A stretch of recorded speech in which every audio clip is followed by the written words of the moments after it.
Okay, welcome everyone, and I hope everyone is safe and doing well in this difficult time. If you are listening to this recording and you attended my original talk, be aware that the first half of this is a re-recording. And so if you find that you remember it being slightly different, you don't have quarantine brain, it might be just slightly different this time because I don't have it fully scripted. So we're just re-recorded the first half and put them together so that you guys would have all the slides that you needed to refer back to. And for those of you who don't know who I am, my name is Elizabeth Newell, and I am a professional beekeeper. So I remove bees from people's houses, I raise queens, I give lessons, I maintain other people's bees on their property, and I give talks like this one. So basically anything to do with bees, I'm your girl. Of course, most of that work is on hold right now as I'm unfortunately high risk for a serious COVID-19 infection. So it's really nice to be able to chat with you all in this manner instead, where we're all going to stay home and be nice and safe. So I wanted to talk about why I decided to do this talk and why the Guild decided to have this talk. Of course, the Guild had a nice outside speaker lined up, but since it was impossible to have them come and speak for us under the current circumstances, of course, that had to be canceled. And at first we were thinking about just not having a talk this month, but we felt that it was extra important to have some more help this year for the beginners, since you guys probably can't get a lot of in-person lessons or meetings with your mentors because of the circumstances. Just to let you know, as with other talks you might have heard from me, this one is mostly focused on making you aware of what it is that you need to know, not necessarily all the little details. So we have limited time, so I'm not getting into exactly how to do most of the things I talk about in this. And that's especially because usually there's a lot of different ways you can do the same thing. But the idea is that after this talk, you should be able to do your own research into these topics. And I've also sprinkled along the way a bunch of really practical hot tips of things that I think are just really useful to consider. And I really recommend that you write those down when I call them out. As always, I took the questions at the end, and I wasn't stopping mid-presentation to answer questions.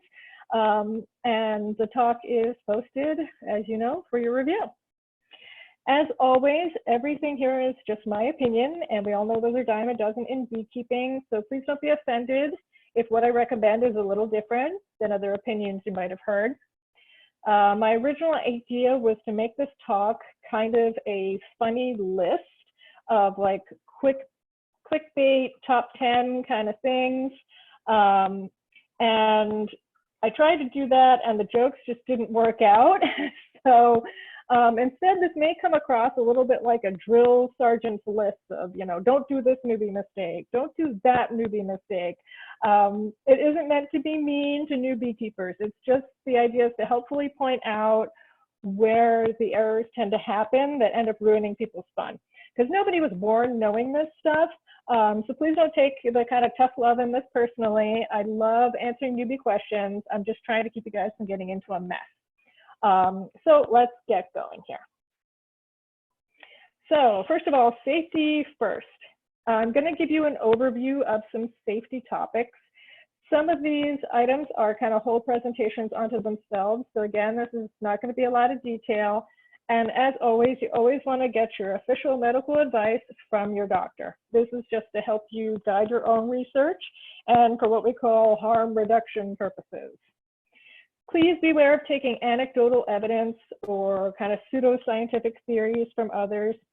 Beekeeping is full of really well-meaning people who are kind of woo and don't have a lot of science background, and their advice can unfortunately land you in the hospital or worse, so be careful. So why do I tend to stress safety? Why do I tend to advocate that beginners should wear a suit and things like that? Well, first of all, I think beekeeping is actually kind of dangerous.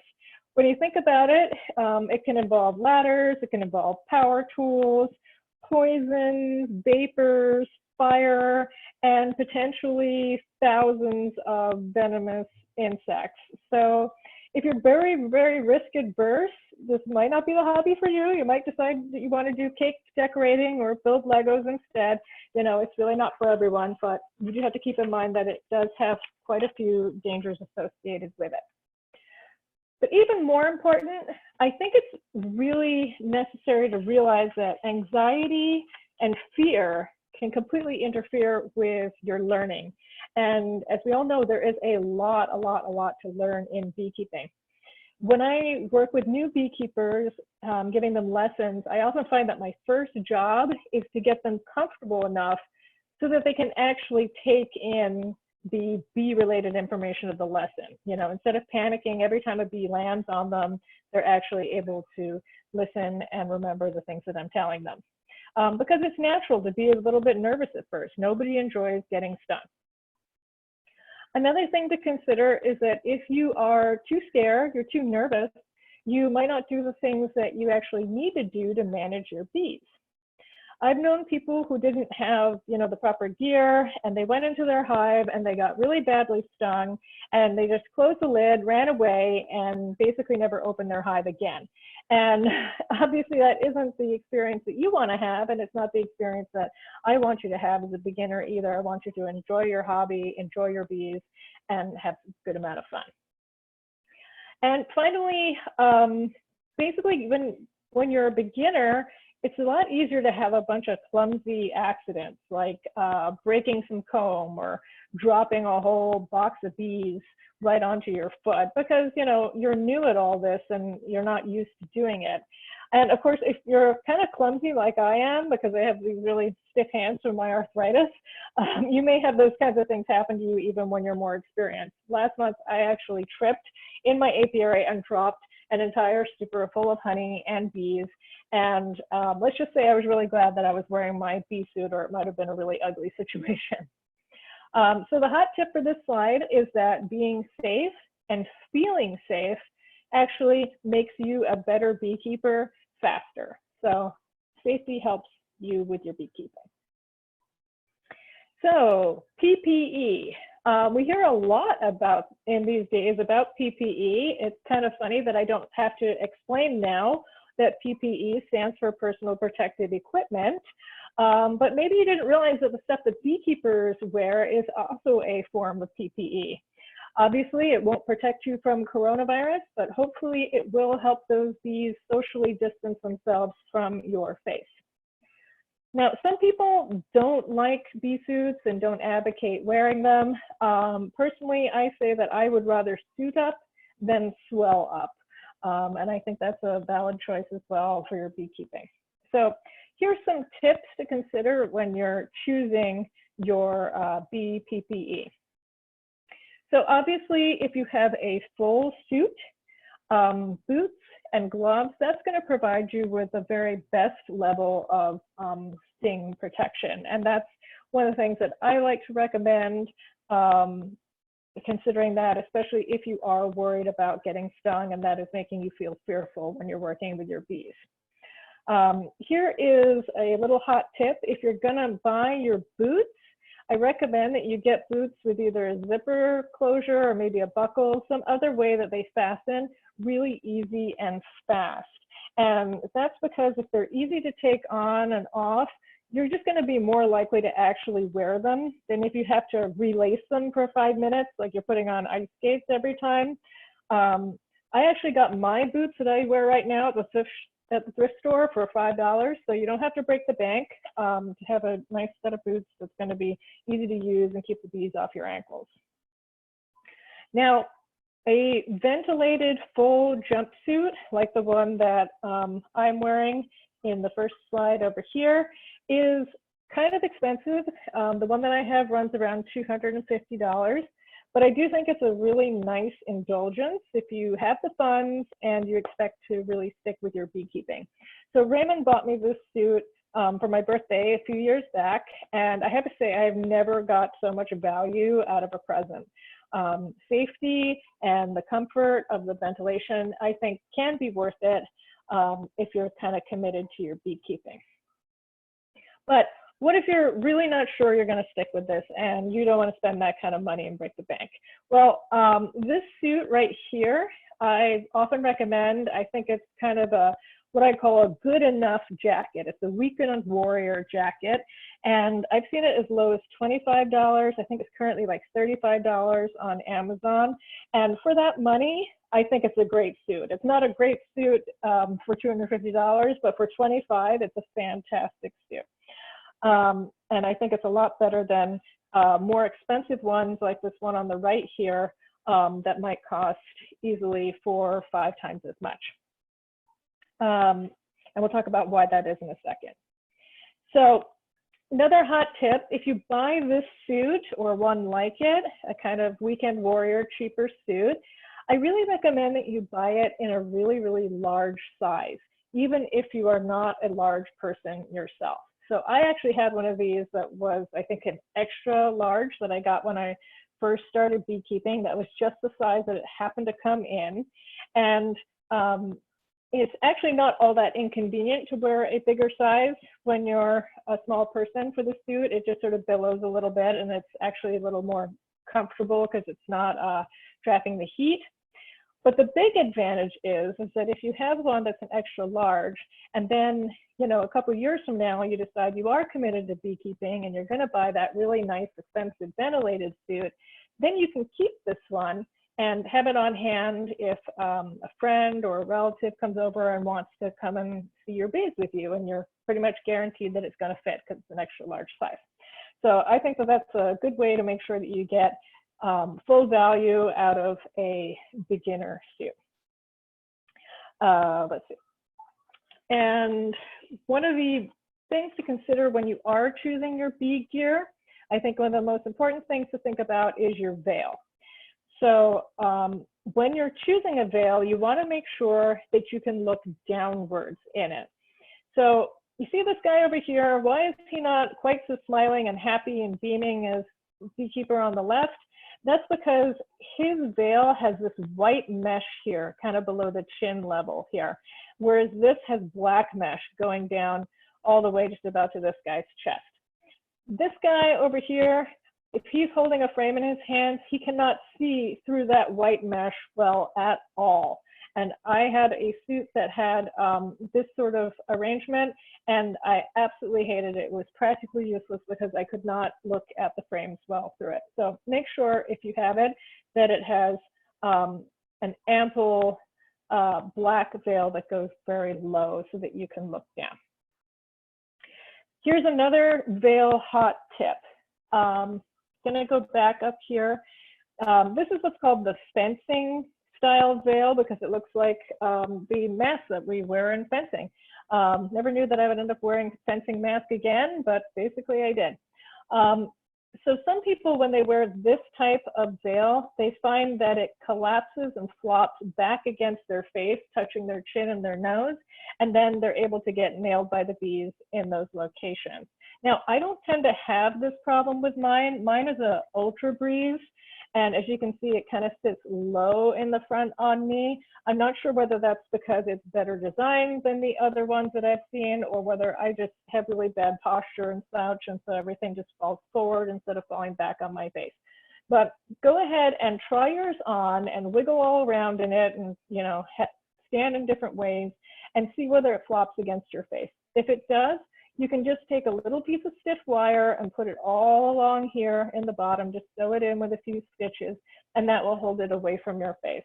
Nice way to just fix it and make sure that you're not going to be getting stung. Another thing to think about is what type of gloves do you want? Now, I don't have a really hard recommendation with gloves because I think that it's one of those things where there's pluses and minuses for all types. So thicker gloves are more sting proof, but thinner ones are easier to use. Personally, I'm starting to really kind of like these that I got from Man Lake. They are dipped in plastic, and then they have this nice fabric gauntlet that goes on. They're actually intended for when you're using medications and things that you don't want to soak through onto your hands, but I use them for everyday beekeeping as well. And the things that I like about them is that they're machine washable. So you can clean them up every time you use them if you want. Because they're not leather, they don't end up soaking up spilled honey, ending up being heavy, ending up being stiff. Again, because they're not leather, they're this plastic material, the bees tend to not like stinging them as much because they don't feel like skin. And when they do try to sting me through them, I find they're about as sting resistant as a thicker leather glove, okay? The biggest drawback I find for this type of glove is that they don't come in a small size. So I end up with the mediums on which are kind of floppy on me, but I've just sort of got used to it. Like I say, there's lots of pros and cons, but those are a decent choice, I think, and they're also nicely inexpensive. This slide is almost all hot tips, so get ready to write some things down. First of all, if you're only using a jacket instead of a full suit, I'd really recommend that you combine it with thick, loose, light colored pants that are tucked into your boots. Don't use like thin yoga pants or some pants that are fuzzy or dark colored. That's going to encourage the bees to sting you. If you're not using boots, I recommend that you use 2 layers of socks. You're going to have a thick, fuzzy sock underneath, followed by a thin, light-colored, non-fuzzy sock on top. That way you've got some thickness between you and the bees, but it isn't all fuzzy and furry, encouraging the bees to try to sting you through it. Another tip is that these cheaper weekend warrior type of jackets, they often gape at the waist or can ride up a little bit, and that allows the bees to get underneath them and crawl up inside. So I would recommend for that either you get an old belt and cinch the suit shut with that, or you tuck the jacket into your pants, because it isn't fun to have bees crawling up, and then eventually they end up in your veil, and it ends up being really scary for you and for others, just like in this cartoon. So here's a major, major hot tip, probably one of the better ones of the whole presentation. When you're putting your gear on, use a mirror or have your beekeeping friend check that your zips are all properly closed, especially up around the neck. So you should note that some jackets have these overlapping zips and Velcro, and they have to be done in the right order, and the order varies from manufacturer to manufacturer. So for this one, notice you have to do the center zip first, and then the beekeeper's right zip, and then the beekeeper's left zip, and then you fold down the Velcro patch over the whole thing, and then you're nice and safe and the bees can't get in.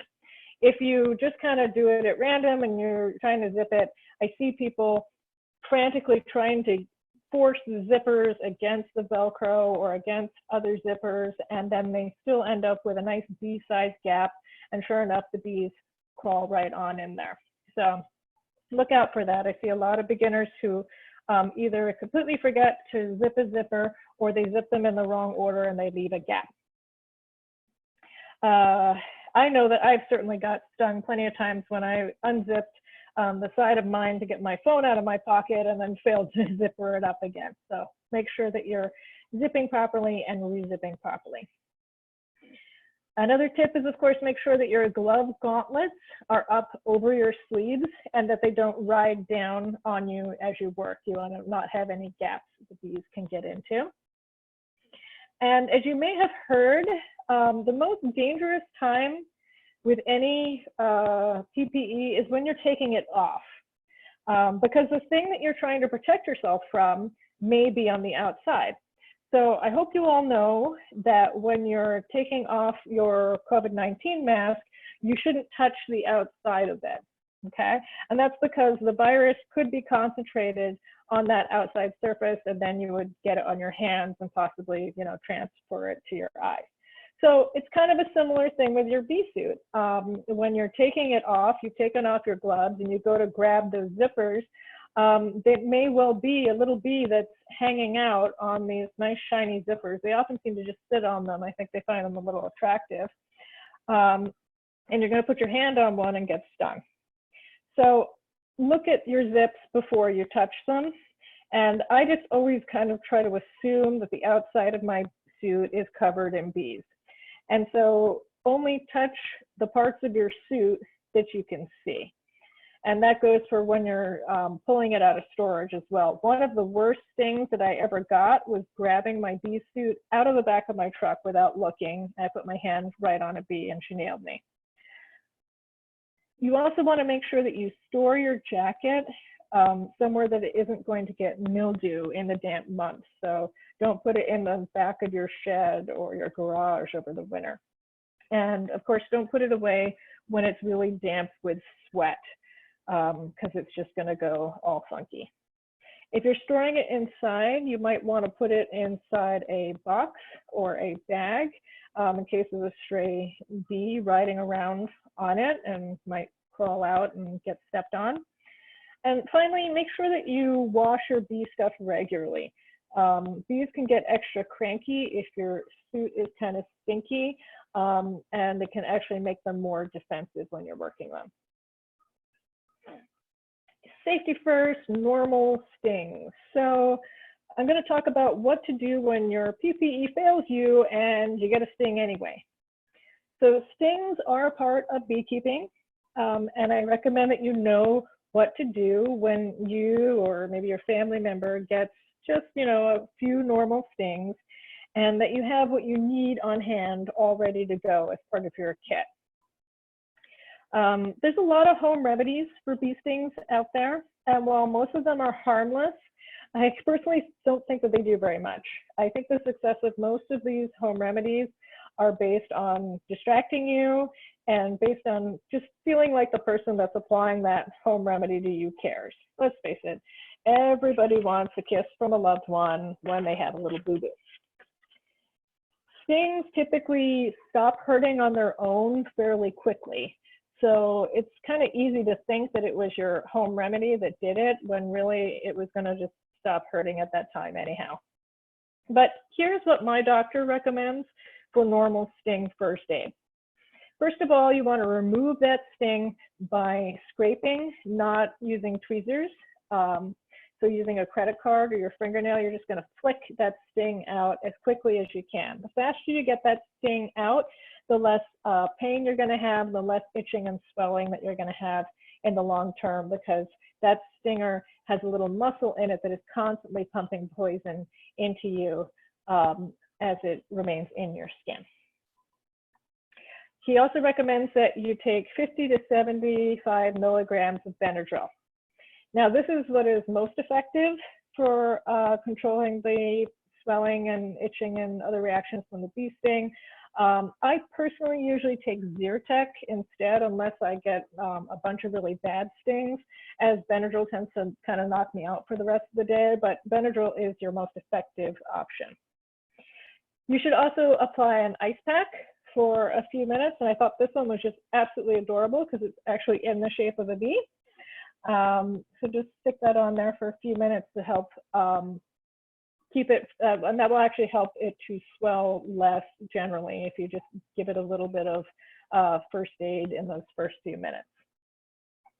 Note that he also says that you should not take conventional pain medications for your bee sting. So don't take Tylenol, don't take aspirin, don't take NSAIDs, don't take a lead, that kind of thing.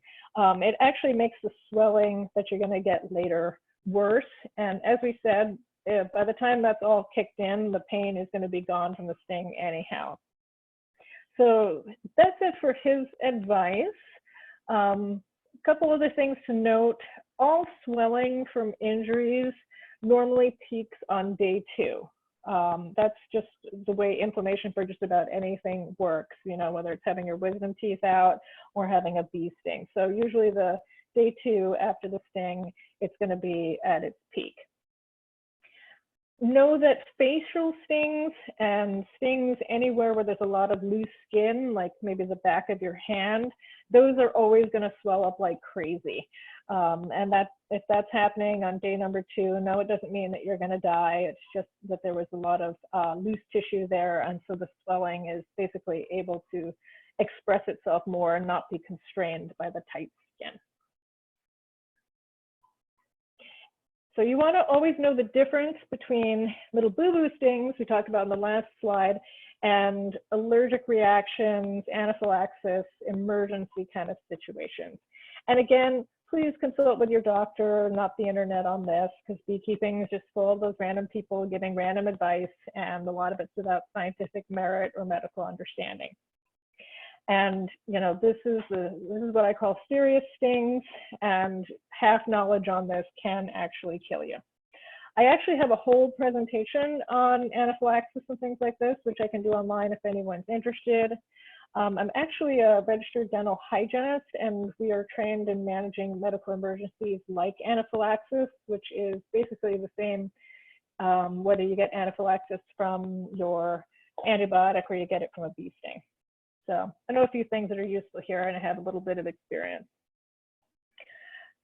So first of all, you should know that beekeepers and their families are at increased risk of developing a bee sting allergy, and that this can happen at pretty much any time, and it can happen without warning, and it can happen any time after that first sting. You have to have had a first sting to prime your body's reaction to subsequent stings.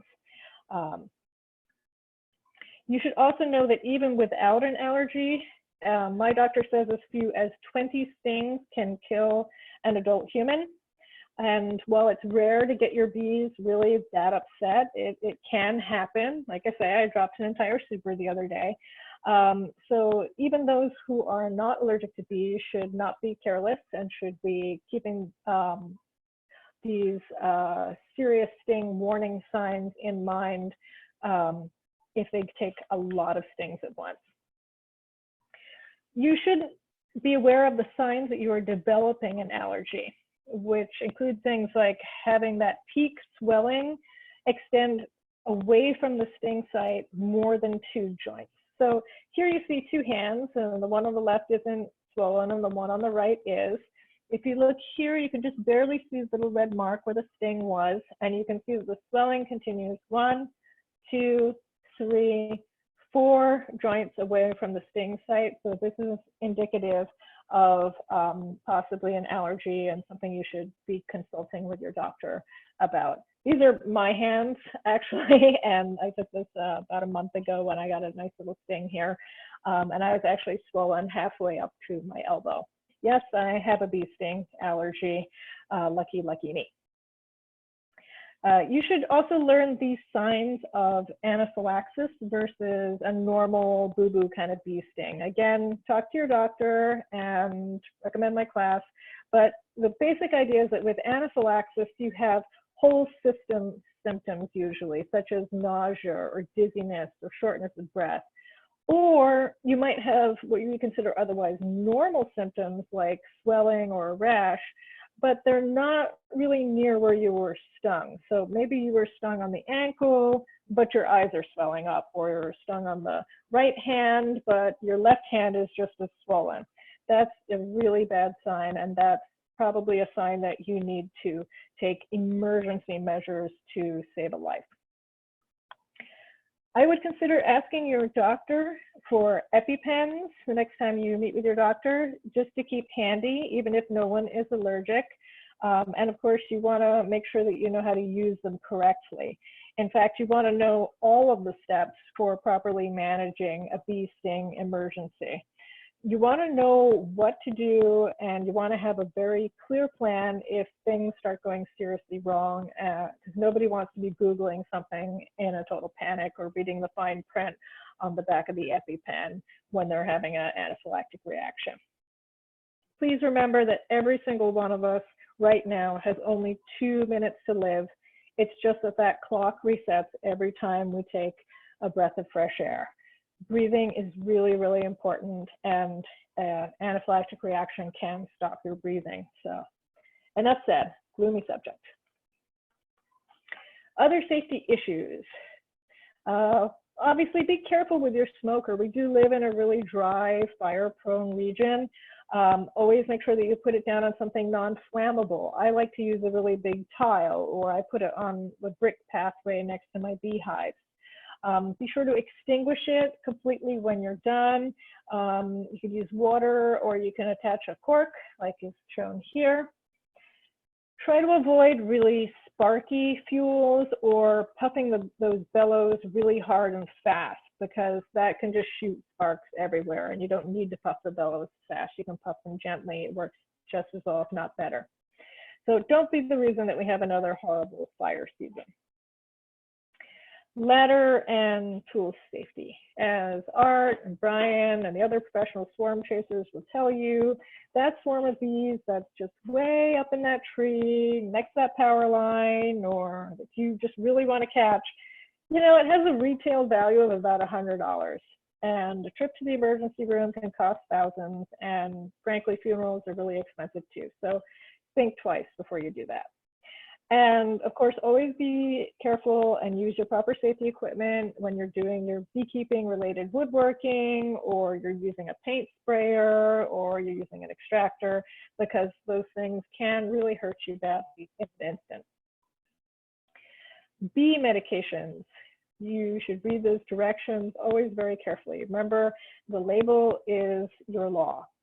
Find out everything you need to know about what you're using before you use it. So, you know, what additional PPE do you need? Maybe you need to wear a respirator, or maybe you need those rubber gloves like I was talking about. Is this treatment safe for your honey, or do you have to harvest your honey first? And here's a really big issue that comes up. What about that honey in the brood boxes that you might need to harvest if the hive dies over the winter?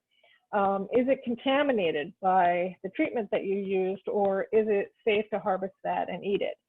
You should know about every treatment before you use it, and please keep notes on what you've used, so if you come into a situation like that, you can refer back.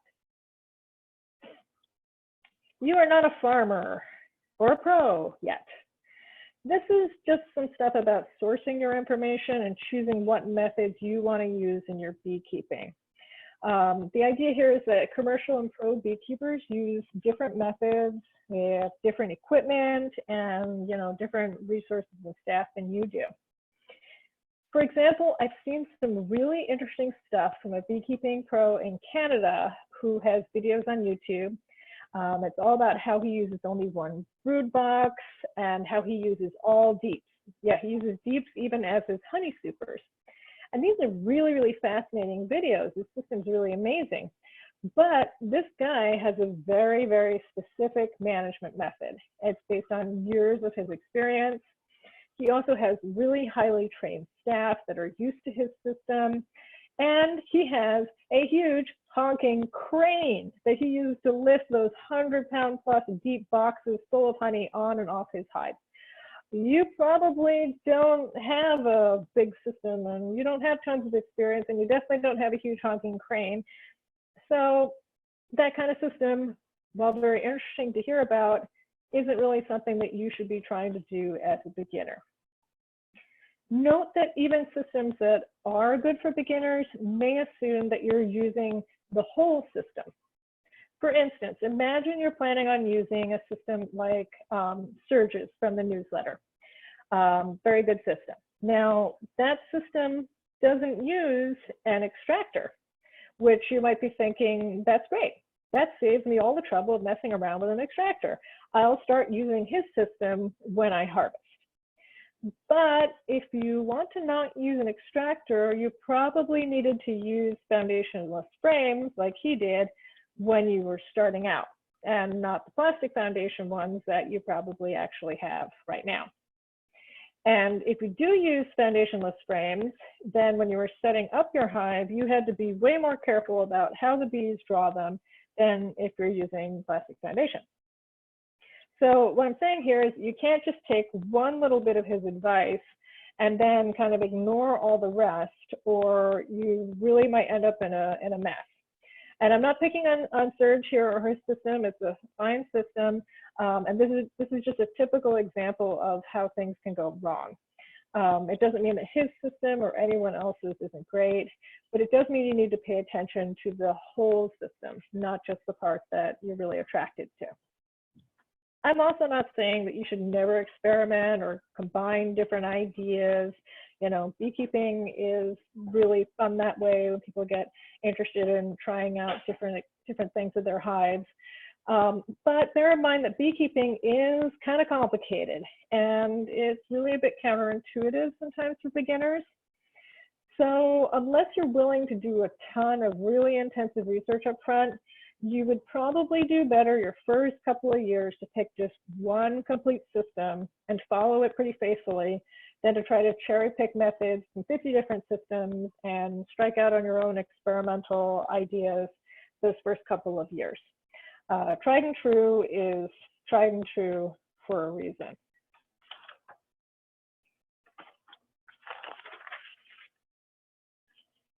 Another thing about pros versus beginners is their focus and their goals are different. So a professional is usually focused on the most efficient use of their time and money. They're really trying to shave that margin on everything. They're trying to get those lucrative pollination contracts that involve hauling hundreds of big boxes of bees on big trucks all around the country.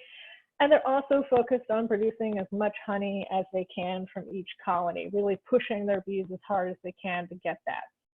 And that's great for them. That's how beekeeping works, and it's a good thing it does work, or nothing would ever get pollinated and people wouldn't be able to buy honey in big stores.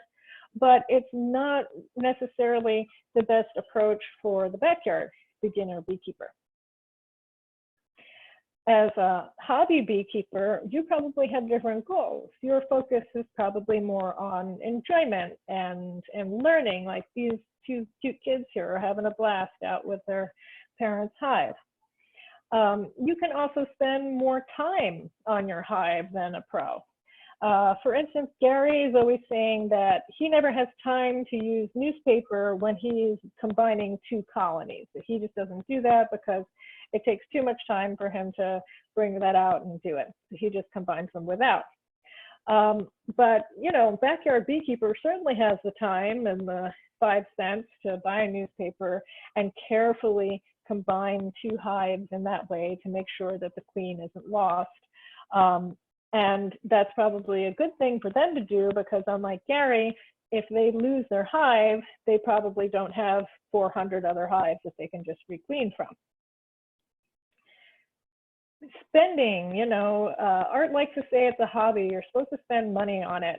And, you know, you don't want to waste money to be sure, but you're probably okay with spending a little bit more on your equipment to make your hobby easier and more enjoyable because you're not trying to compete with Costco on the profits from your honey sales.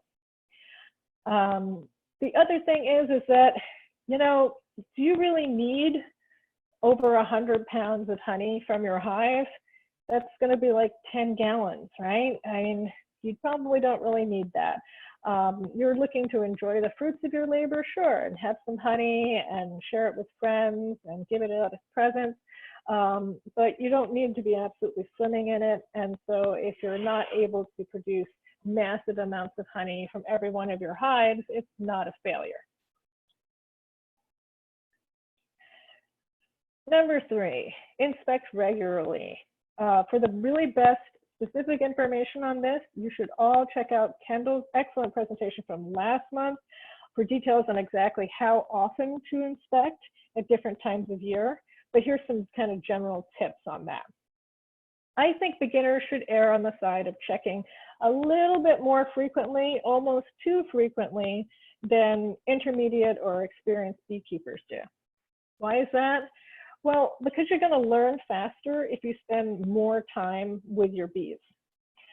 And the other thing is that, you know, you lack the experience to leave bees unattended for a long period of time, like a pro can, because they kind of know how the rhythm of the year goes already. And they also usually can tell by looking at the entrance behavior and make a good guess as to what's actually going on with their hive. But for you, the only way that you're going to learn how to do those things and get that experience is to spend some time observing your bees and inspecting your bees. So what I'm saying is, you know, don't bother your bees on a daily basis, but don't forget about them for months either, and especially next year. Remember, you're going to want to start thinking about your beekeeping again in January. You don't want to be saying, oh yeah, I did my first inspection in, you know, the 20th of April and all my bees were gone. Of course they were gone. You missed the whole beginning of spring. So, the circle and the spiral. Remember how Kendall and I taught you about how the beekeeping year is a circle? I'm going to go into some of these ideas in way more detail in a newsletter post, but here are some basic things to consider. What happens this season is going to affect what happens next season or even next year. And remember, it doesn't all reset on January 1st, kind of a continual thing. So you want to always be keeping in mind the past, the present, and the future. Remember, the year is a circle. It has a rhythm that you are learning, and what happened last year, and what happened last time that you checked is going to affect what is happening on today's inspection, and that will affect what is happening on next week's inspection, especially if you change things in your hive, that's going to have an effect, right? Your learning is a spiral, hopefully an upwards and outwards spiral, because you don't want to stay a beginner forever, right? Next year, you're going to come to the same part of the year, and there's going to be some things that are similar, but with your experience and resources, you're going to build up your knowledge and build up your apiary. But of course, this only happens if you pay attention. You want to avoid that downward cycle of just forgetting what you learned in beginner's class and keep adding on to your knowledge. To this end, I think it's really useful to take notes and maybe even some pictures, and also to review those before your next inspection. Review what you wrote last time and maybe the time before. These notes are also just completely invaluable when you have questions for your mentor or for the Google group. Almost anytime a beginner like you asks a question, the experienced beekeeper is going to start peppering you with questions about the details of your last few inspections, because without that information, it's kind of limited usually how much they can tell you. So you also want to plan your inspections to have goals. And this is something, like I said, that I'm going to be really getting into, and I think it's the next newsletter, or it might have been this month's newsletter. So basically, what are your goals? What are you looking for when you're opening up the hive? What maybe you're concerned might be happening right now? What are you trying to get the bees to do? Or what do you want to learn from this inspection? You should have a reason for putting on all that hot, heavy gear and going out into the sun and lighting the smoker and popping the top and annoying several thousand insects. Even if that goal is just an educational one for you and a visitor, you should have kind of a plan, even if that plan has to change as you're working with your bees based on what you see. And I think it's a great idea to have yearly and seasonal plans and goals for your hive, for your apiary, and for yourself as a beekeeper. This really helps to guide you, and it also helps others to guide you to where you want to go with your bees and your beekeeping. All right, this one's a pet peeve of mine. No queen hunting. So I told you to inspect a lot. Notice I didn't tell you to go in and find queen every week. Hot tip. Beginner beekeepers almost never need to find their queen, especially in the first year. So what we're going to talk about is you're going to look for eggs instead, and we're going to talk about how you don't want to hunt virgins. We're going to save the queen. God save the queen from you, and let's get into why. Beginners almost always want to tell us about finding their queen. It's exciting, I understand this. But frankly, if you happen to see her during your inspection, that's great. You should just kind of curtsy, say hello, and then put her the heck back carefully almost every time. Like I say, beginners almost never need to find the queen in their first year.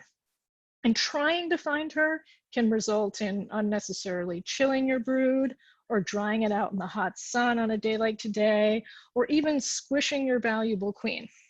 And like I said, you're probably going to be just sort of unnecessarily annoying your bees, tearing their hive apart, and frustrating yourself staring at frame after frame after frame. As Oliver likes to point out, your queen is just one slightly bigger bug among 60,000 very similar bugs. So she's really not always easy to find.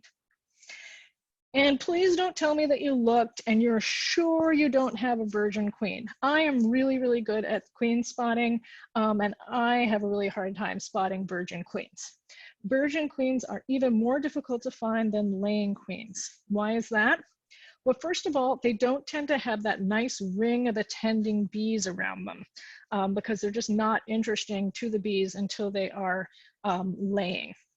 They also tend to be quite speedy, zipping around on the frame. Homebred bees, homebred queens, unlike the one that maybe you got in your package, like an Italian or something, are often darker and they can be stripy sometimes, looking a lot like a worker. And here's a really key thing. Virgins shrink down a lot before their flight until they're really only slightly bigger than a worker. I mean, would you have really spotted this stripy, skinny virgin queen, and she's not even the smallest one I've ever seen, if she was on a busy frame and running around really fast?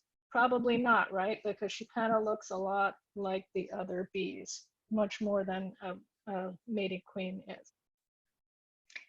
And frankly, finding a queen really doesn't tell you all that much.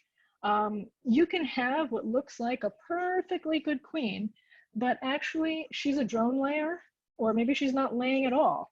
So in the end, what was the point of staring at her and spending all that time finding her?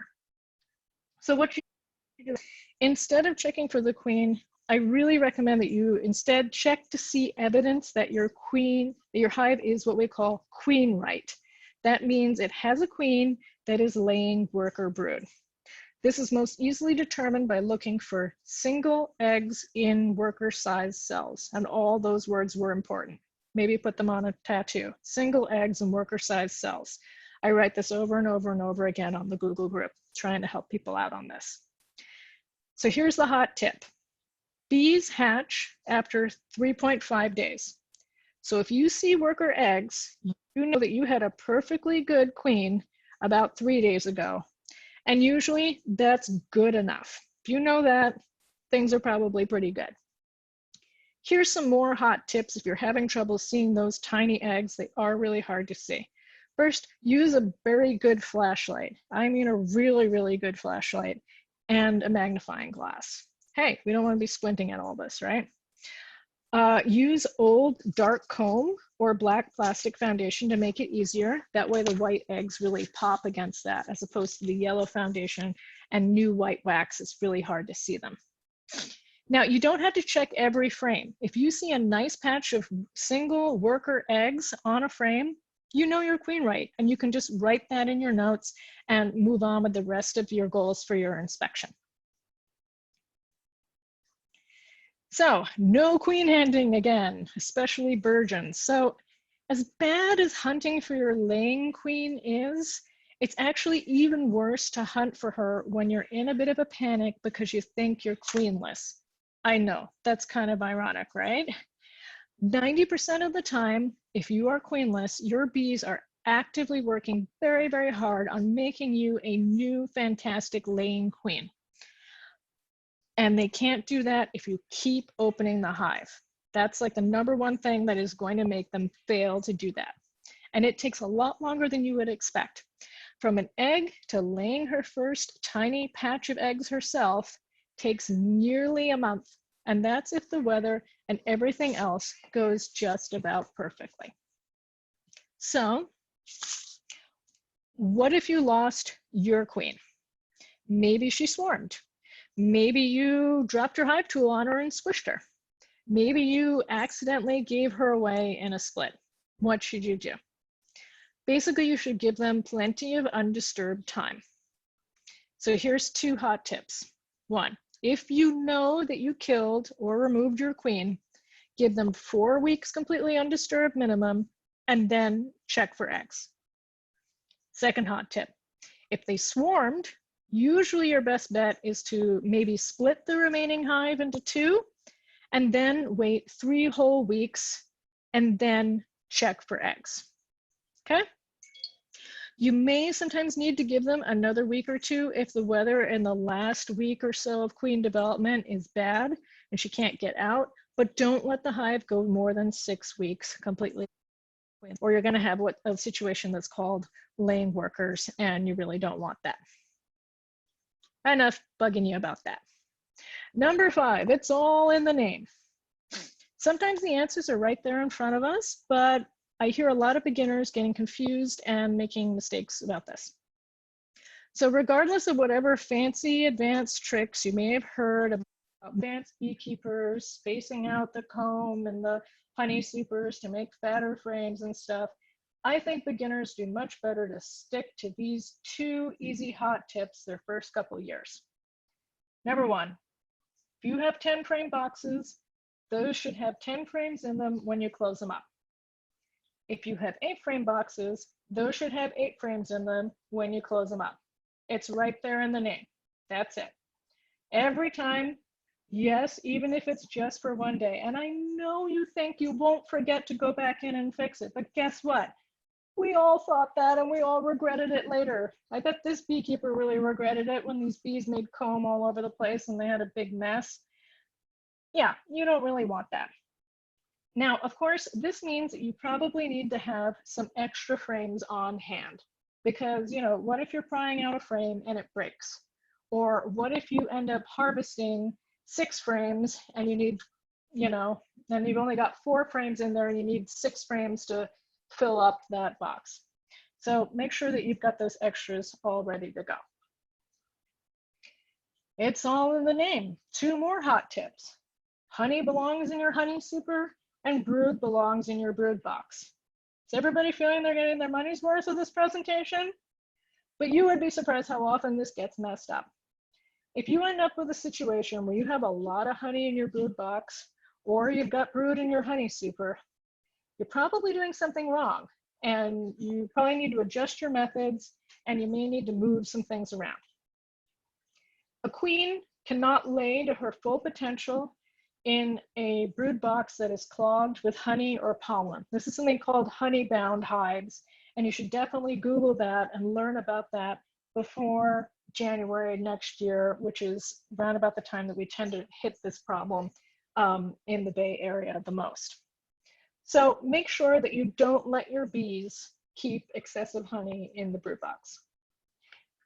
The other thing that can happen is if you are moving your brood into your supers for some reason, you can end up with problems there like chilled brood.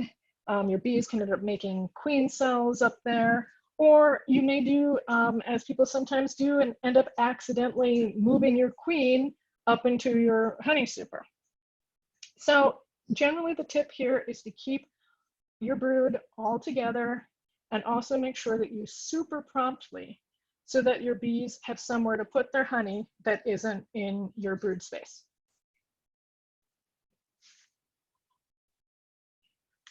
Oops. So your bees are not pets. Here we are with our loving pets, and you probably heard Fedra mewing a minute ago. I really love my pets, and Raymond and I are really affectionate with them, as you see here on the right. I also love my bees, but you know, I have a different kind of relationship with them than with my other animals. You know, I don't invite them into the bed to snuggle, and I don't encourage them to ride around on me. It's just not the same kind of relationship. And I have really bad news from all of you bee lovers who think of your bees as totally your pets. Your bees don't love you back, unfortunately. They probably don't even appreciate you. I know all that work you do with them, and really they view you as just a big scary predator that comes and rips their home apart periodically. You are not their friend. You are a bear as far as they're concerned. As we discussed earlier, they will probably sting you at some point, especially in the fall when they're naturally more defensive. So try not to take appropriate defensive behavior personally. We get a lot of people who get really, really worried and get really upset in the fall when their bees become a little bit more snotty than they were in the springtime, and they start worrying that maybe they have killer bees or something. No, no, no. Usually that's just that your bees are doing what's natural for them in the fall, which is to defend their hive against bears and wasps and everything else, and they're just a little bit more on edge. Another thing you want to be careful of is getting too attached to your bees, doing things like naming your queens after your loved ones. You know, Diane was talking earlier about being really attached to her bees, and it's really sweet, but it's also kind of a problem then when you have to do something a little bit brutal to your bees. So if you named your queen after your grandchild, and then it turns out that your bees are too defensive and you do have to actually kill your queen, you're going to feel terrible if it's named after your favorite grandchild. So just bear in mind, you may need to kill a queen someday, and try to enjoy your bees as bees, which is a bit different than the way that I enjoy my kitty cat Phaedra or my other critters. So not only do your bees not love you, but they may abandon you. I mean, how do you, right? I had a client whose bees swarmed themselves to death. Okay, they just cast one swarm after another until finally the colony could not sustain itself and just died out. And she kept calling me every time they did this, literally in tears, crying her eyes out about her bees and how sad she was about this. But at the same time, she refused to do any swarm prevention measures. But she was really broken up about this. And she even painted her next hive with the words, "Come back, mommy loves you." And that doesn't work. You know, bees can't read, and they don't care that you love them and miss them. So bear in mind that you may well lose your bees. They can leave you by swarming or absconding. And again, this isn't personal, this is just biology. It just has to do with how they are set up and having to do with how you have tended them or failed to tend them. And bear in mind that even if you take really good care of your bees, they die very frequently. Bear in mind that even the professional beekeepers who have tons of experience and are treating their bees and do everything right still lose around 50% of their bees every year, usually in this area between October and the springtime in January, February. So here's the hot tip. Make sure you go into fall with twice as many hives as you want to have in the spring, and actively manage your swarming next year. And try not to cry, okay? It's gonna be okay. Super, and next year split. This and the next slide are almost all hot tips. Remember that bees cannot fill those frames that are sitting in your garage or that are in your Mann Lake shopping cart. So you want to make sure that you super when the last super that you added is about 70% full or 70% drawn if you're starting out with new frames. And you want to make sure that you have your stuff 100% set and ready to go before you need it. So you need to actually have it in your possession. You need to have it fully assembled. If it needs to be waxed, if it needs to be aired out, if it needs to be painted, assembled, whatever, you need all that nice and ready. And of course, bear in mind that right now, we're all talking about how Mann Lake is shipping extra slow right now. We're not getting that next day service that we all got too used to, unfortunately, because of COVID-19.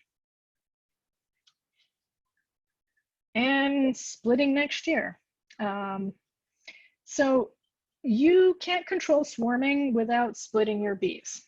Well, okay, technically an expert could do it, but it takes kind of experience and it's really complicated and it takes a bunch of equipment that you probably don't have. So let's just say that you can't do it as a beginner for now, okay? But don't worry, because it doesn't mean that you're going to keep having more and more hives until your spouse or your neighbors go insane. First of all, remember that you're going to lose probably about 50% of your bees in the best case scenario. And of course, if you do end up with excessive bees in the spring after kind of the danger period is over, you can always sell or give away those bees. You can always find a home for nice bees in the Bay Area. Don't worry about it. But again, it's very important to have all your stuff ready before you think you need it. So you want to have all that stuff in your possession in like January, so that if your bees end up needing splitting the first few weeks of February because they're really taking off, you're ready to do that. These pests won't kill your hive. So On the left here, we have hive beetles, which Peter was talking about with some viewers before this. And we also have the hive beetle larvae. I know this is a completely revolting slide. I'm sorry, it's really gross. And on the right here, we have the wax moths and their children, which are these wax worms and this webbing kind of situation that they make as they completely destroy your comb and eventually even your woodwork. They'll actually chew little divots into all your woodwork here. Now, often people open up a hive that has failed and they find this horrible seething mess of what looks like maggots and moths, and it smells terrible. And they say, oh my God, these things killed my hive. They actually didn't kill your hive. They're kind of opportunistic, and there's something that you never really eradicate, but that you can control in various ways. Peter was talking about using the beetle towels against them, and you can get traps, things like that. They don't kill your hive. They just take over when your hive is really weak or dead. But you know, it's natural to open up and see these, or maybe you see a few on your inspection board and really freak out because they look so horrible. Just kind of keep an eye on them. Like I said, they're not going to take out your hive. Now, not pictured here is also ants, which we get a lot of questions about.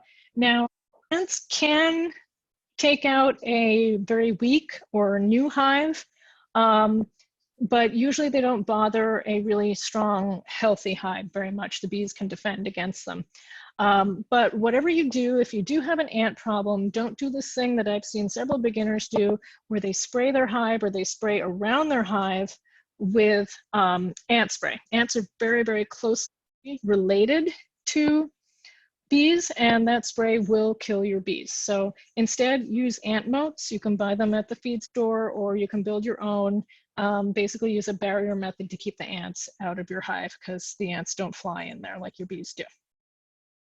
So main thing to remember about the hive beetles and the moths is that they're not going to kill your hive, but they will make a royal mess of your honeycomb and your brood comb and your honey if you have those things that don't have bees guarding them. So if you have to take them away from the bees because your hive died, or you're harvesting and you're hanging on to them until you can get the extractor, you have to deal with them so that they will not destroy your honey harvest or your comb. So read up on those before you do any harvesting, and read up on them before the fall comes, because if your hive should fail, and like we said, 50% of them probably will, you want to know how to prevent these guys from taking over your empty frames.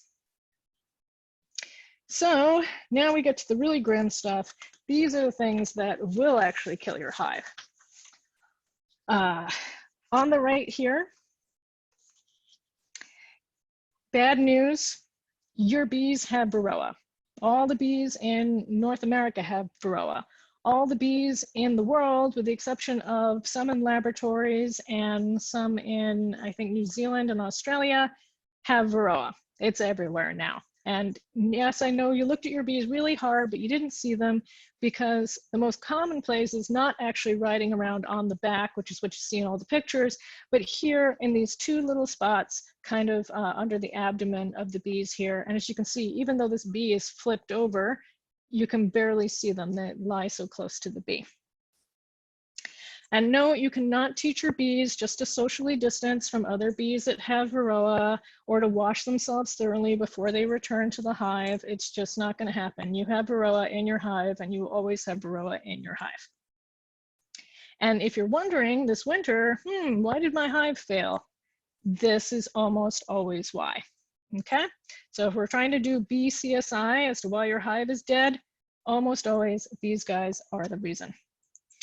So I highly recommend that you do your mite counts, and you do those early. You start probably around June doing that. I'd like to recommend the sugar roll method that Kendall discussed in her presentation. And you should be considering, if you want to manage or treat, what options you want to use no later than the summer, because that's before it's too late. By the time you start to see your hive not looking so good in the fall or the winter, it's probably already too late. And it's definitely too late when you're asking us all about it later. Like I say, remember that even the pros lose about 50% of their hives, and mostly they're losing them to this varroa. So again, try to go into that fall time period with twice the number of hives that you want to have in the spring. The other thing that you want to keep in the back of your mind, it's really, really rare, but it is very, very serious, is American foul brood. Not going to go into all the details here, but American foul brood, the main symptom you're going to see is having caramel colored, foul smelling, kind of melted looking larva. And when you stick a matchstick in and twirl it around and pull it out, you get this nasty, stringy, snotty looking stuff, okay? If you suspect that you have American foul brood, I recommend that you ask your mentor to help you with it. And then if they confirm that they think that's what's going on, you want to talk with the ag department. Like I said, it's very, very rare. This is usually what your problem is, not this, but if you end up with something you think is this, it's very serious and you want to keep that in mind. Okay, I saved the absolute best for last. This slide is almost all hot tips, and this is a bunch of stuff that I really wish I had properly understood in my first year. So I think this is maybe the most helpful stuff in the whole slide, along with how to zip up your hood. As a new beekeeper, your #1 goal should be to get all of your brood box frames drawn, and hopefully as many super frames also as possible your first year. Maybe finish up drawing some of your super frames in your second year, or maybe fixing a brood frame that didn't come out quite right. This is going to give you a huge savings in energy for your bees and much more rapid colony growth next year. And it also gives you a lot more flexibility when you're trying to do things like manage your swarming and splitting and stuff if you have a lot of nice drawn frames to work with. So in order to make sure that you are getting this maximum amount of wax drawn, you want to make sure you're using these spring and summer months wisely. This is the time when wax is primarily drawn by the bees because it's nice and warm and food is plentiful. Wax making is very expensive for bees. You want to encourage them to lay down plenty of drawn comb, and you're going to do that by double waxing your plastic foundation. So if it came saying that it's waxed, they didn't put very much on it, go melt some wax and paint it on your plastic foundation. Again, you can look up how to do all that in detail. Sometimes you're going to need to rotate the frames on the outside edges of the box inwards towards the middle of the nest. That helps to get them drawn. Sometimes I open up hives that people have had for years and years and years, and the #1 and 2 frame and the #9 and 10 frame are half drawn or not drawn at all. And that's because bees just do not like drawing them way out there on the edge. So if, as your hive is doing well, you can slowly start rotating 1 or 2 of those in towards the center and get everything nice and perfectly drawn. Further to this goal, like we said, remember that 70% rule. You want to be adding those new boxes as soon as they're needed, when the previous box is about 70% drawn or 70% full. If you are feeding sugar syrup to a new package or a swarm because you need to get a lot of stuff drawn, I recommend you do that only with secure internal feeders to prevent robbing, and that you only do it until all of your brood boxes are drawn, okay? And by brood boxes, I don't mean just deeps. If you're using all mediums, just whatever ones you have designated are going to be your brood boxes. If you're using all mediums, that's maybe the bottom 3 or maybe 4. You also want to stop feeding sugar if the bees start storing it a lot. It's easier to tell if they're doing that if you put a little bit of food coloring in your sugar syrup, and then you can see it. You can ask Alex about how I had him have all kinds of greenness in his hive with this tip. And you also want to stop if the bees just basically stop taking it. At about this point in the year, often they just stop taking the sugar water because they would rather have the plentiful nectar that's available. But you just kind of look at it and see if they stop taking it, pull out the feeder and move on with your life. Never, never, never, never discard that ugly black comb or comb from dead outs unless you suspect you have foul brood. If you had mites or whatever, it doesn't matter. The mites will not persist on the empty comb. It's perfectly fine to still use. And yes, it's also perfectly fine if it's a bit moldy and funky looking. Your bees don't care about that, and they will just clean it up really, really nicely next year. Make sure that you store your comb properly for the next year. Like we said, we do not want it becoming a hive beetle, or worse yet, a wax moth jamboree. And if you safely and properly store your comb, say from your dead out or whatever, you will at least have that to show from it. You know, a lot of people say, oh no, I lost my bees and now I have to start all over again next year.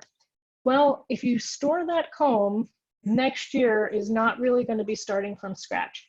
If I had a choice between starting over in the spring and all I have is boxes of bees, like a package, or starting over in the spring and all I have is boxes and boxes of comb, I would choose boxes and boxes of comb. Because if you give that comb to a nice new swarm or to a package of bees, that colony is just going to explode faster, faster, faster, and really, really set up nice and quick. So make sure you take really good care of your comb. That's really, really hot tip there. Please save it all and take great care of it. All right, and that wraps things up for today. Thank you so much for coming. And here's a little review, and I'd like to take all of your questions. Hi, everybody. There are buttons at the bottom of your screen for chat and for Q&A. If you could please submit questions for Elizabeth on the Q&A section, that's what we'll be queuing up through. There's a problem for some reason. Elizabeth, if you pull up the chat, are you able to see text or do you just see like a bunch of blanks? I see some questions. Okay, good. Okay, all right. Let's see. David Jackson asks, should we be worried about the murder hornets? If they make it to the Bay Area, what can we do to protect our bees? I'm not a huge expert on the murder hornets or the giant Asian hornets, they're properly known. You know, there's nothing that Americans do better than over dramatizing things. They are, I think, a serious threat and something we need to take seriously, but they're not here yet. I would definitely check out Oliver's video that he posted to the Google group there. And I am going to make up a research and make up an article for the newsletter, probably for next month, about the giant Asian hornet. In the meantime, I would just say, keep an eye out. Like I say, they're not in our state yet. I don't expect you would see them at least for a year or two at the earliest. But if you do see them, you definitely want to report them to the Ag Department. Let's see. Doug asks, if all bees have varroa, is it okay just to treat them at certain intervals instead of trying to count? Or why would you hold back treating until they get to a certain concentration? Okay, good question. Trying to avoid getting into a religious war here. I think probably the main reason you don't want to do just treating no matter what is, first of all, it stresses your bees. Sometimes it can actually kill your queen or impair her fertility.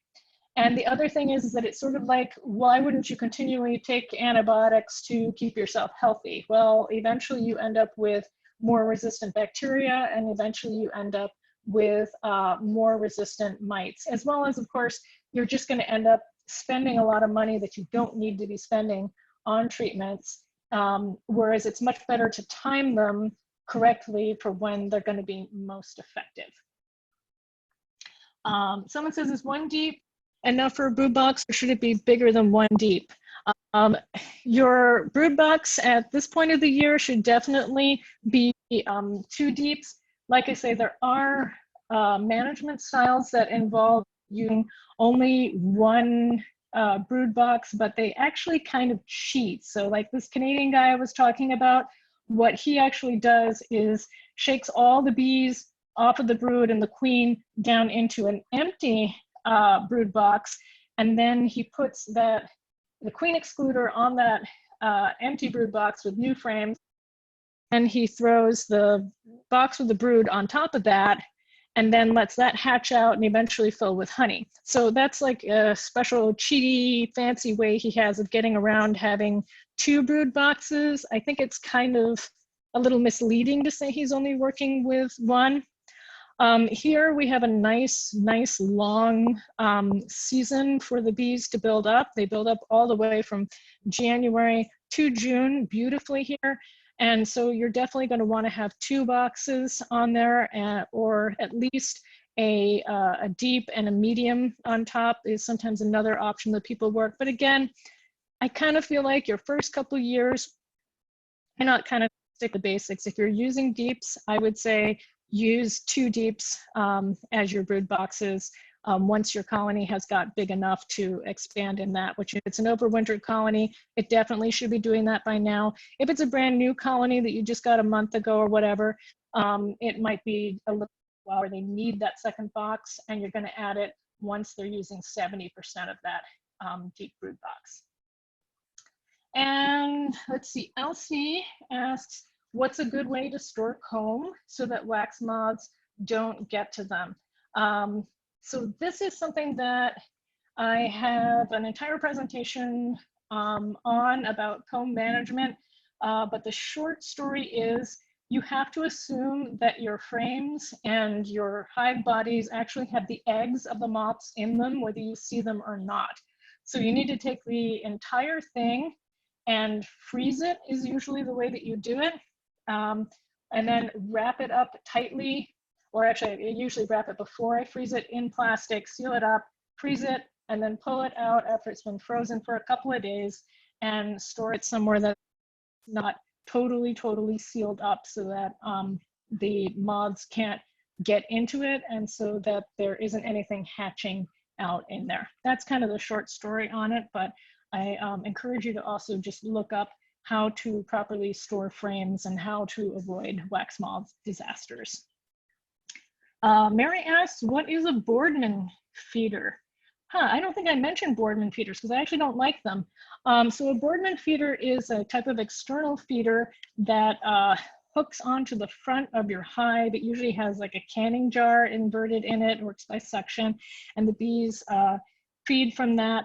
I kind of don't like them for beginners because it's easy for them to set off a robbing frenzy with all that right next to the front of the hive. I recommend an internal feeder, such as a hive top feeder that you have well protected from getting foreign bees in it, maybe with a piece of plastic over the top of it and some tape.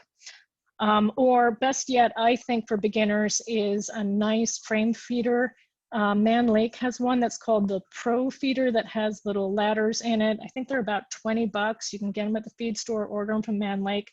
I think those are a great feeder if you want to feed. And nice small so they don't take up a lot of room to store.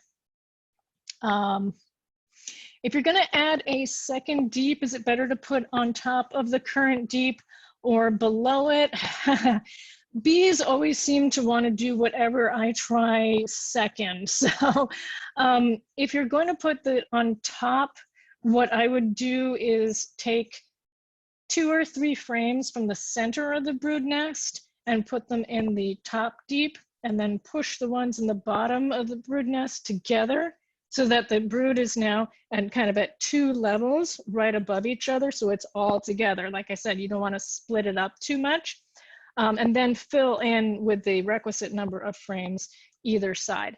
You can try just shoving it underneath or on top. Usually on top doesn't work as good because there's usually a band of honey across the top of the frames. If you pull them out, you'll see the middle frames will have this band of honey. And the bees, the queen doesn't tend to cross that band and lay. So she will tend to only stay below that band of honey. So by pulling those frames up into there, you kind of create a little bit of a highway a bit more for her to go up. And Alex says, if you have a lot of frames of uncapped honey in your brood box, should you wait for the bees to cap it before removing it and replacing it with empty frames for the queen to lay in? Oh, yeah, so that's going to depend on your situation. So I run a lot of hives that I run all mediums. So if it's uncapped honey and it's a medium, I just pick it up and I move it up into the super, and it's all interchangeable. And that's one of the big advantages of running all mediums. If you have a lot of excess honey in your brood box and your queen is absolutely running out of room to lay, then you kind of have an emergency. And then what I would say is, in that case, if it's on deeps and you cannot move it up, I would say just spin it out, get the extractor, spin it out, and then set up your hive correctly with supers ready to go, ready to receive that honey, and then feed it back in a frame feeder, or test it with a Brix meter and see whether it's actually maybe thick enough. Oliver likes to say that around here we don't have a lot of problems with the honey flow being so fast that the honey is too thin when it's uncapped. Often, even when it's uncapped, it is still sugary, it is Brixy enough that it will be okay. But that's not a 100% rule. I've harvested honey that has been too thin. I know Tori harvested some honey once that ended up being too thin. So if you are going to try harvesting honey to eat that is uncapped, do go out and buy yourself a $20 Brix meter off of Amazon and check the sugar level to make sure that it is high enough in it that the honey won't spoil. And somebody says, we got a 5-frame nook that was packed full and has swarm queen cells. We pulled out the queen cells and put it in an 8-frame box. How long to wait and what to do next? Okay, so if you got that nook, let's see, that was probably a couple of weeks ago now, and you went from 5-frame to 8, you took the swarm cells off it, that's good. Hopefully you got them all. What I would be doing is doing your inspections and see, have they, filled up those 8 frames. It may well be at the point where they are ready to have another brood box added on in there. So I would open them up and take a look, maybe as early as tomorrow, and see what's going on there. David Jackson asks, I have a neighbor that has several hives. Will they compete with my 2 hives? Having neighbors with many hives is an issue, ? Yes and no. So a lot of times people are concerned that the bees are like going to attack each other and fight and so forth, which generally they don't do, except in the fall when we get this robbing behavior that we've talked about. Now, they do compete in that they compete with each other and they compete with native bees for resources in the form of nectar. However, probably on the hobby level, it's probably not too big of a deal. So long as there is good forage generally in your neighborhood, and that usually means trees, bushes, and large vines that are flowering that the bees like. Little patches of flowers are great, but they don't actually provide all that much kind of on a per acre basis for your bees.